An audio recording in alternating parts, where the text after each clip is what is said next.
Good afternoon. In a joint statement issued today, members of the Trilateral Mechanism, which brings together the African Union, the Intergovernmental Authority on Development, otherwise known as IGAD, and the United Nations, as well as the Quad countries, which are the US, the UK, the United Arab Emirates, and Saudi Arabia, welcome the announcement by the Sudanese Armed Forces and the Rapid Support Forces to extend the current ceasefire for an additional 72 hours, and they called for its full implementation. The government of France for the vital assistance in evacuating. They also welcomed their readiness to engage in dialogue towards establishing a more durable cessation of hostilities and ensured unimpeded humanitarian access. On the humanitarian front, we are told that humanitarian partners are continuing to deliver whenever and wherever feasible, particularly in the area of health and nutrition. Double landlocked countries in the world. One of them is Liechtenstein. The World Health Organization has stocks of essential medicines, blood bags, supplies for surgery and trauma care waiting to be delivered as soon as access is safe.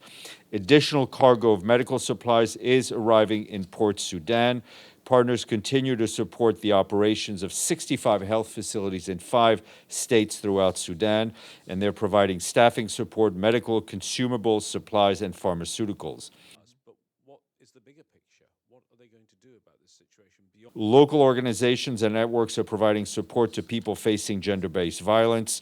The response is now largely focused on remote service provision, and some counselors are offering voluntary support to undertake remote psychosocial services. That's according to our colleagues at the UN Population Fund. In the Blue Nile state, humanitarian partners have been able to keep integrated health and nutrition programs running. Yesterday, the refugee camps in Gedaref, Kassala, White Nile, and Blue Nile, as well as refugee settlements in South and West Kordofan, are receiving essential services, including health and water. In Gedaref, our partners are providing life-saving services to refugees and host communities. In El Janeina in West Darfur, the situation is alarming, with further reports of killing of civilians, including medical personnel. Darfur especially. Meanwhile, the UN Refugee Agency warns that the conflict is having a devastating impact on the civilian population. It includes refugees and internally displaced people across the country, and they are working with partners and governments to deploy supplies wherever it is safe to do so. How will this resolution facilitate the UN to communicate with Taliban?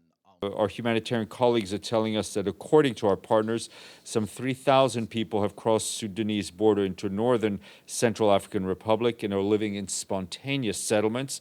Local authorities are exploring the possibility of relocating them in Birao, far from the border regions. Our colleagues say that more people are expected to arrive in the country. The traffic along the border between Sudan and the Central African Republic has been disrupted. Sudan is an important supplier of essential commodities to the Central African Republic, especially during the rainy seasons, which runs from now through October. So yesterday, shortly after the meeting between the SG and the price of commodities in the CR has now increased, and some items such as sugar and millet have seen prices double. Some 120,000 people were already in need of humanitarian assistance in the northern part of the CAR. We, along with our partners, are currently assessing the capacity to provide support, with teams having arrived today in Birao. Our partners continue to provide emergency medical and nutritional assistance. Currently, the most pressing needs include emergency shelter, food, and, of course, clean water.